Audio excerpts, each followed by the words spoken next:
Well, I got court in an hour, so let's make this brief, okay?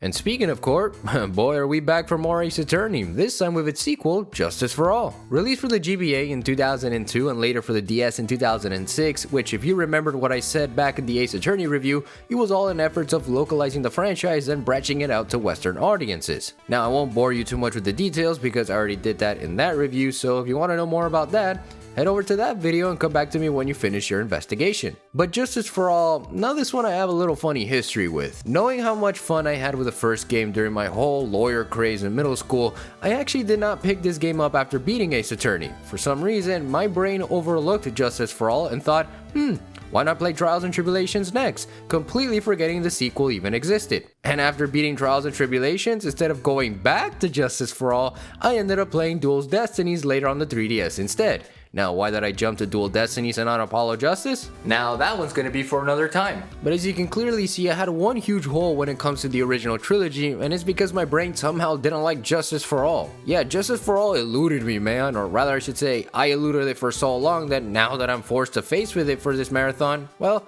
here we are with the game, and I gotta say, yeah, I can understand why I avoided this game for so long. Not that this game is bad or anything, I will say this now, Justice for All is a solid experience. It's more Ace Attorney, and the trials, as we will cover, really made me enjoy my time, but there was something about this sequel that felt off. Like, it wasn't clicking with me, and it was only after the fact that I started to realize why. But that's why we're here today, to continue with our Ace Attorney brain rot before the court summons me within the next hour or so, and trust me, the clock is ticking on this one. As a quick reminder, since I didn't stress this enough in the first game, the way this review is handled is mostly through telling the story of Justice for All and reflecting my thoughts on it. Reason being because, like the Ace Attorney review, most of the gameplay is roughly the same, save for a few instances and new occasions like the profile presentation and Psylocke mechanic that is often associated with these games, or with the main trilogy at least. In fact, to start there, the Psylocke mechanic is something that I was waiting to go back to the most when revisiting these games. Considering how I jumped the gun from Ace Attorney to Trials and Tribulations, wondering about when in the timeline this friggin' mechanic was introduced was pretty awesome. Having the ability to unlock the secrets of people to uncover more of the truth because you have a green magic rock powered by a spirit medium, dude, that's baller as hell, I'm not gonna lie. Of course, like the previous game, you have the investigation periods where you're scanning for clues and talking to people to gather enough info for court, and you have the trials that go on in between each investigation period to get more or less the truth out of and find the true culprit. All of that is pretty self-explanatory, but again, wanted to mention it before moving on because I mean, someone has to. One last thing before we kick things off, pacing wise, I will cover each trial as we go through the review and isolate my thoughts in each of them to make it stand out a little bit better. I mean, after seeing how I made the first Ace Attorney video, yeah, I think this structure would benefit this game a lot more and maybe rectify what I did wrong in the first review, hopefully making a much refined video in the end. Kinda like what a sequel does now that I think about it. Anyways, to kick us back to speed, Justice for All takes place about a year after the events of Turnabout Goodbyes and Ace Attorney, and about 7 months after the events of Rise from the Ashes, which is a DS exclusive case of said first game. Here we see Phoenix Wright back in action, this time a little more seasoned now that he feels comfortable knowing the workarounds of law as well as understanding that whatever case he takes, yeah, his dumb luck is getting the best of him. Thus starting us off with the Lost Turnabout, where Maggie Bird, a police officer under Gumshoe's supervision, was falsely accused of murdering her boyfriend by pushing him off the edge. No, not that edge, a literal edge, like you see him fall down like a million feet. Phoenix being Phoenix naturally takes the case and gets ready to present himself to trial until an unknown suspect with mad case of Legally Blonde energy swoops in and smacks him with a freaking fire extinguisher to the back of the head! Oh my god, Phoenix is dead. Nah, I kid, because despite being hit directly by a blunt object, the dude suffered only a mild amnesia and managed to stumble his ass to court and win while being in said state. I'm sorry, but what? How's that even possible? Like, I get this was to explain the tutorials for those who are playing this game for the first time, which I should stress don't, but I mean, nah, man. In the first game, you had Mia Fey get killed by a blunt object in the back of her head, and here Phoenix Wright gets smacked in the back of the head with one too and survives? Capcom, you did Mia Fey dirty, what the hell? Still, despite all of that, he perseveres and gets ready to launch his lawyer tactics once he regains his composure and gives us that sweet objection as always. Oh, hell yeah, let me hear that music kick in, baby.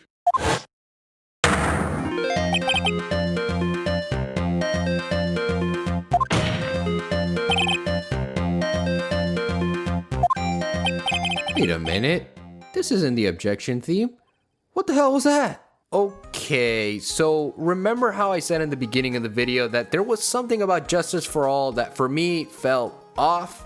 Well, this is one of those things. Yeah, the OST here isn't really one of its strongest, and in my opinion, possibly the most forgettable at times. This isn't to say that the music is bad or anything, I'm also gonna say this now. The tracks that hit do hit, but unlike the first game, it doesn't leave a lasting impression. They are great tracks in the catalog, with the objection theme and the pursuit theme being excellent tracks to demonstrate Phoenix's experience in the courtroom and how he's now able to deal with the trials given the circumstances, and the testimony theme highlights the idea of mystery now behind the contradictions of each witness that testifies, showing that things aren't as black and white as they used to be, also picking up the pace as you reach closer towards the truth. Especially in the last case where things were heating up, yeah, I like this testimony theme a lot. Announce the Truth was also a good one whenever you were in the halfway point of the trials, and it sure got some suspense out of me in each case the game offered. The solid track and easily one of my favorite ones from this game too. Aside from another one that, man, again, the final case just nailed it with that one. In its entirety, I would say that they are fine to listen to, but in some cases, Justice for All just doesn't hit as hard as the first game's OST in my opinion in certain aspects. It's mostly misses and hits at the end of the day, and honestly that's not much of a bad thing that it is a good thing.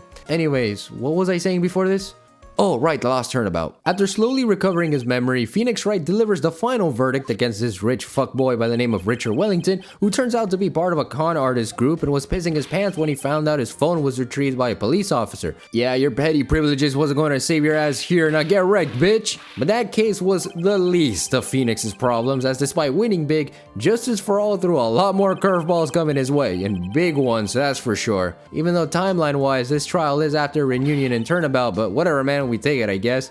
Maggie Bird is best girl after all, and I love her enthusiasm despite her trashiest of luck. Definitely going to be seeing her again real soon, I just know it. But as if the first game didn't already give us the feeling that it wasn't your ordinary courtroom, Justice for All decided to really up the ante in the best ways it knew how. The trials in this game are more insane than ever before and more wackier in their executions and motives that it makes Justice for All the game that solidifies itself in terms of what makes Ace Attorney, well, Ace Attorney. You can see what I mean in terms of how high the stakes get immediately with the second case, Reunion and Turnabout, and how that case unfolds. If you were asking for the Cliff Note versions of this case, one would say it's more of a darker twist on Turnabout sisters, and honestly, I think that is the best way to describe it. Similar to that case, it involves a pair of sisters, the Miney siblings, and the revenge plot against a doctor by the name of Turner Gray, who had a malpractice incident about a year ago since the start of the case because of Mimi Miney's negligence, later resulting in her death. Dr. Gray then asks Phoenix to help him seek the spirit of the dead nurse as he travels with Phoenix to Kurain village, no, not Kurain,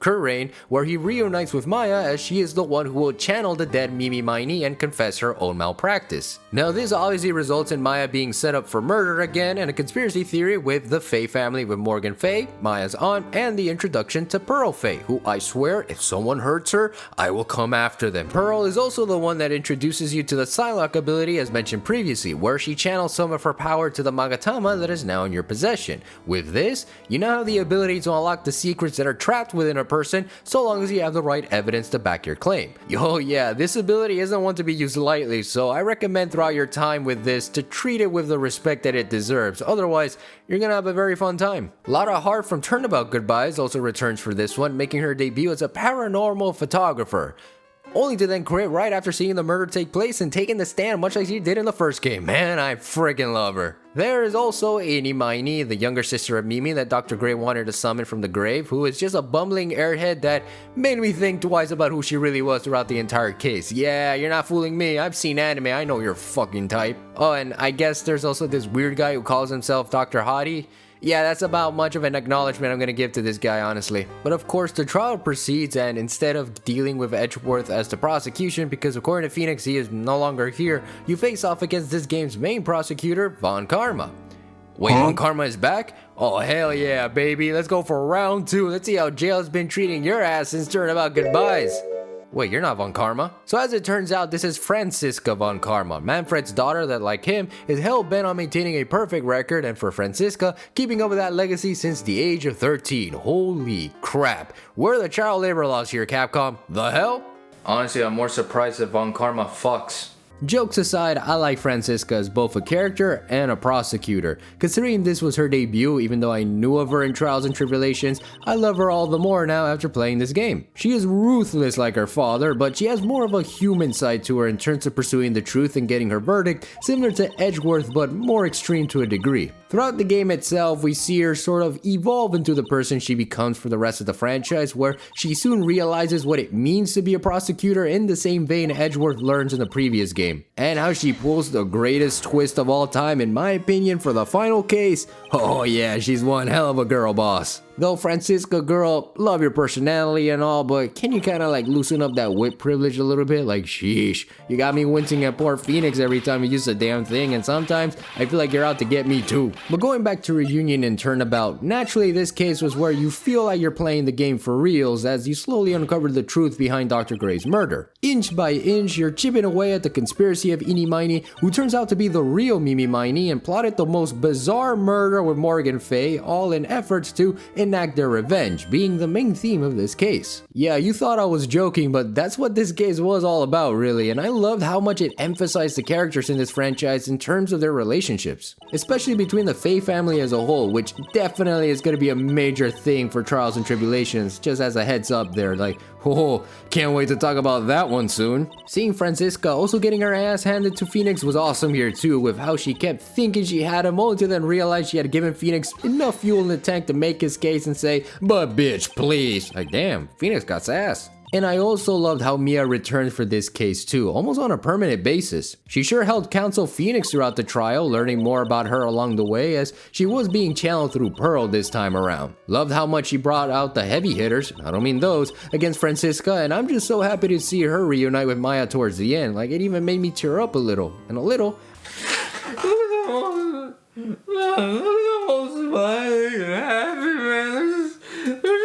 Sister goals, man.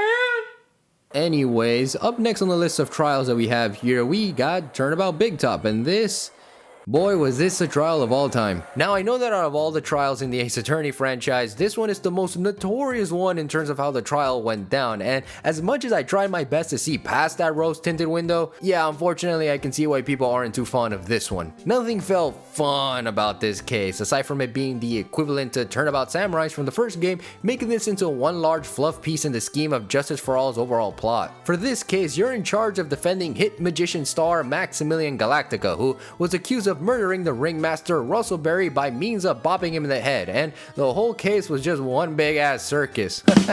Excuse my pun there for a second. More wacky characters arrived to the scene, with some notable ones being Regina Berry, the daughter of the ringmaster, who is just too giddy to be up and about after her father died the literal night before, but okay then. Also, thanks for sending me the fucking tiger up Nix's ass, because of course, if he survives a blow to the head, he can clearly deal with this BS.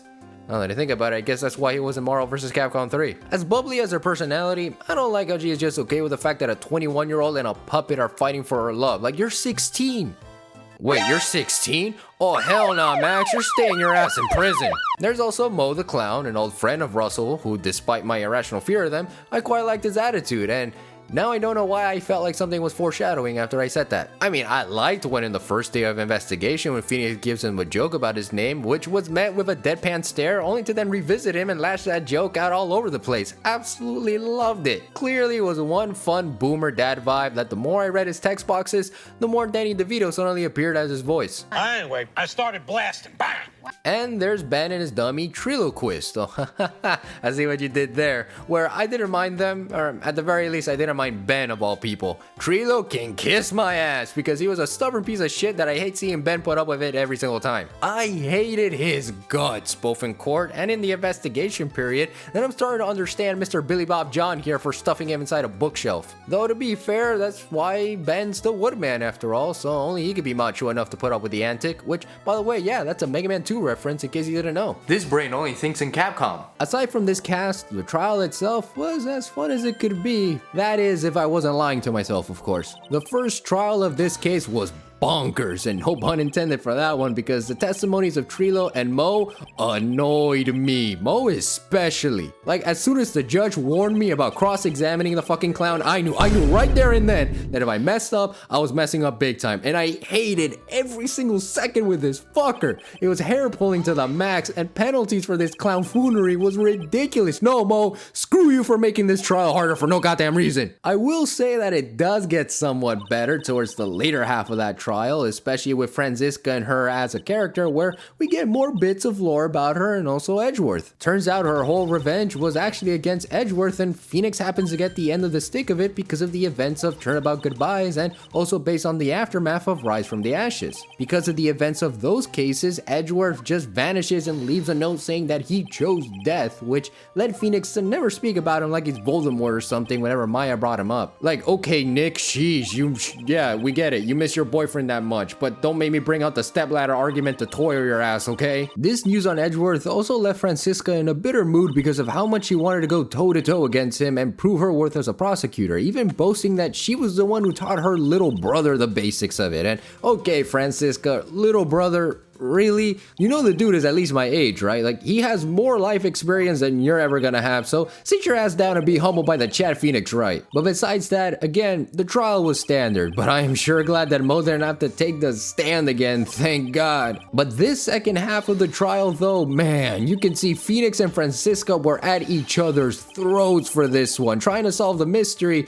for a case that was all about a circus and its wacky shenanigans. So yeah, this one was very intense to say the least. And on top of that, you're also in charge of pinpointing the murder to one acro, who was once the main acrobat lead with his brother Bat before things turned sour about 6 months ago. Because of an accident with a lion that Regina mentioned earlier throughout the case that had to be put down, Acro was proved to be the murderer through both determination and sheer ass coincidence, resulting in a final showdown that was my personal highlight for this case. And the ending for it was also very bittersweet, as Acro really had no bad intentions in the end. Like, he just wanted to do what was best for his brother, and was done in an act of desperate revenge against Regina, now realizing the reality that ensued. And the kicker in all this was thanks to a search party raid in Acros' room that surprise to Franziska would naturally lead to her second defeat, and Phoenix once again showing her who the realest of Chads are, because yeah, that's the Ace Attorney for you, baby. Get wrecked. As a third case, this was alright, but as you can tell, this was trying to be the Turnabout Samurai for this case, patterns and everything. It does have its slight deviations based on certain factors when investigating and going through the motions, but this trial wasn't as fun as I thought it was going to be in the end. But at least to put a good note into this big top of events, more puns, baby! Max is found innocent, and the very big circus is back in action, now stronger than ever, leading things off with the final court session, Farewell My Turnabout. Now this one is just something else, man. As a final case of the game, which yeah, unlike Ace Attorney on the Nintendo DS, Justice for All only has 4 cases under its belt, but this one is easily my favorite case of the entire game by far, and I think that's like the general consensus when it comes to this game too. The events of this case kick off when you have to defend one Matt Ungard, a famous actor from Global Studios who was suddenly framed for the murder of his rival Juan Corrida from another studio called Worldwide Studios. And did anybody hear Pitbull, or was that just me? Not only is this the basis of the case, but there is also an even larger stake in the game, as despite investigating the Gatewater Hotel and learning more about the case at hand, you also have to win the case, as Maya is held hostage thanks to one Shelly the Killer, an assassin who threatens Phoenix to get Ungard a full not guilty verdict in the span of one day. And this may all sound pretty normal, ironically, given how much Phoenix has done so far as a lawyer. What's more is that the stack of evidence against Ungard is so high that throughout the trial itself, you're left wondering if you can even win the case in the first place. And that's just the icing on the cake, as despite the high incriminating evidence, Franziska is also out of the picture as a prosecution, having been shot in the shoulder by the killer himself as a present for Phoenix, all in order to get that acquittal. And man, if I had a nickel for every time a Von Karma was shot in the shoulder in an important case ruining the perfect streak, I would have like 2 nickels, which isn't a lot, but it's strange and happened.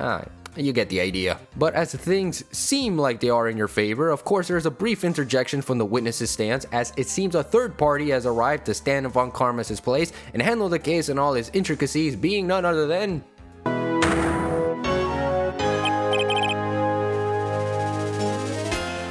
oh my god, it's Edgeworth! The man, the myth, the legend himself is back in action, baby! Let's go! So as it turns out, Edgeworth wasn't really dead. What he did was that he hit himself and he repaired himself. I mean, he didn't choose death, as really he was taking a very, very long extensive vacation abroad. Who can blame him for that, honestly, besides Phoenix at least, because after the events of Turnabout Goodbyes and Rise from the Ashes, Edgeworth needed to understand what it meant to be a prosecutor, so much so that he gave Franziska shit about it when he returned.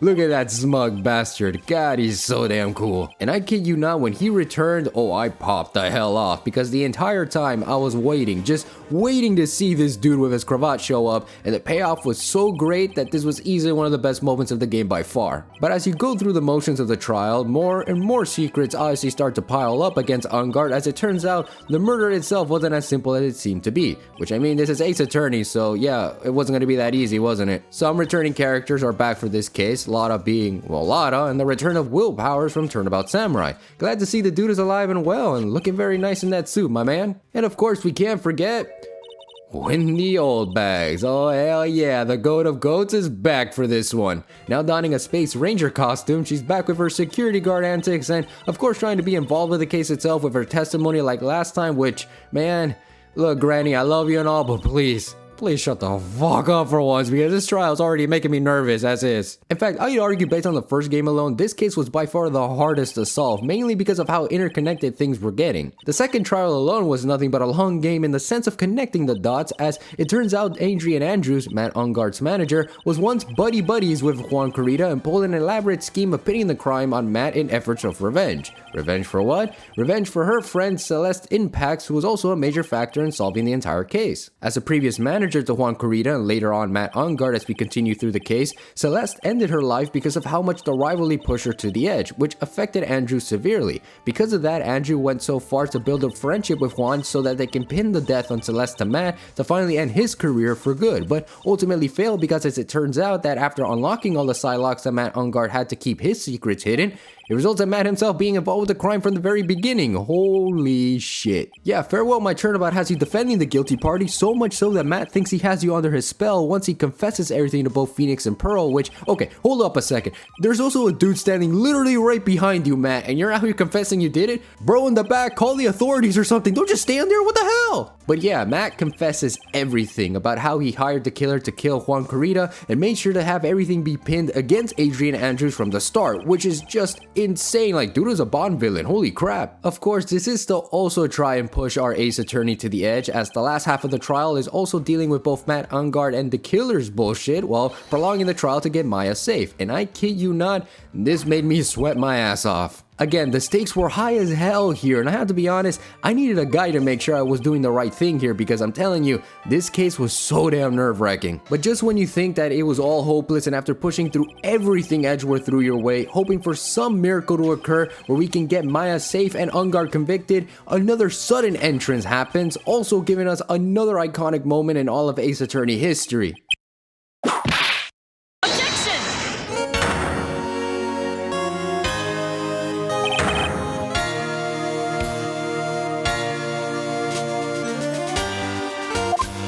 As if there wasn't enough plot twists in this case alone, it seems that to end it once and for all, Franziska comes in clutch to deliver the final blow with just 3 pieces of evidence, which yeah, much like Edgeworth's entrance, I also popped off here too. I mean, just seeing Franziska go out of her way to end this trial was such great character development on her part, and it couldn't help but just get this trial over with as Phoenix delivers the final pieces of evidence, getting the killer to end the contract with Ungard, and Ungard now shitting his pants as an assassin is now on his ass for all the things that he committed. Yeah, take that, you son of a bitch, and that non-guilty verdict you asked for too. Haha. But what's more is that after all of that was said and done, Adrian Andrews just finally lets go as she takes the witness stand and, similar to Rise from the Ashes, gives both heroes one big thank you and the largest smile she could muster, as now she was saved from the brutality of both Matt Ungard and Juan Corrida once and for all. Yes, indeed, justice here has been served for everybody, and I honestly couldn't be more happier about it. I did generalize bits and pieces here and there in terms of the overall case, but dude, this was one hell of a case that really hit me hard,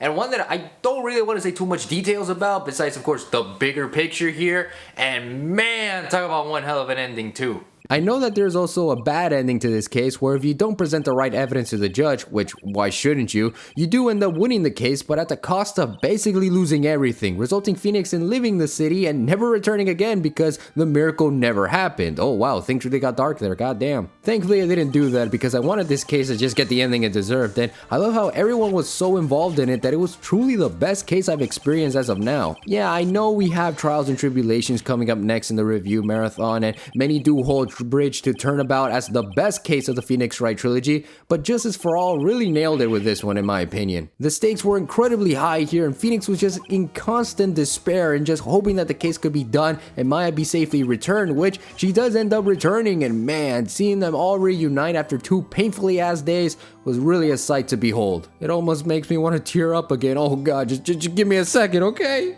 But what's even better about this case's ending is how Edgeworth goes out of his way to help Phoenix throughout the trial, as well as visiting Franziska before she leaves off to whatever the hell she plans on leaving, having a nice little brother-sister moment that also brought me to my tears. Especially seeing Franziska shed a few tears out, man, again, she is just best girl. Like, protect her at all costs as well. Well, really, she should protect us at all costs, because with that whip, man, you know what, I don't think she really needs any more protection. And that right there summarizes Justice for All for you guys. Pretty straightforward, am I right? Justice for All was definitely a lot of fun in the end, and it certainly kept me on my toes for sure. As you can see, each trial delivered in some capacity the detective courtroom gameplay the series is known for, and really did their best in making sure they never tired you out. The story of each case, the motion of the trial, and how the truth was unfolding was unique, and I like how much world building they brought out for this game by bringing back old characters and having new ones to boot. And I really enjoyed the new Psylocke ability that I know I briefly covered back in the reunion and Turnabout chapter of this video, but that was something I loved the most in terms of the gameplay loop for this game. Just seeing that lock symbol in one of the text prompts was so delightful because it meant things were getting serious, and again with Farewell My Turnabout, it certainly was. But man, I sure was having so much fun with very little interaction I met with the people in each case, and despite how some were annoying, very annoying than others, they brought this charm to Justice for All that elevates itself from the first game. I can understand that for many out there, this isn't the greatest game of the trilogy, but I still believe it is a really good game despite that. This game was indeed a sequel, and an underrated one at that, as it brings the elements from the first game and dials the trial meter just enough for them to stand out on their own. Every case, like I said, was so fun to solve and go through, and in my opinion, the perfect foundation to build the rest of the franchise off moving forward. Because for sure, Phoenix Wright truly delivered and lived up to the moniker of Ace Attorney with this one. And that is how I think we'll wrap up Justice for All. And I think that the next time we ever decide to jump back into the Ace Attorney franchise, it'll obviously be with the last game of the Phoenix Wright trilogy, which is the infamous Trials and Tribulations. I'm super excited to cover that one next and, you know, really dive in and give my 2 cents on that game. But in the meantime, I believe I'm doing court, so see you guys soon. See you guys real soon.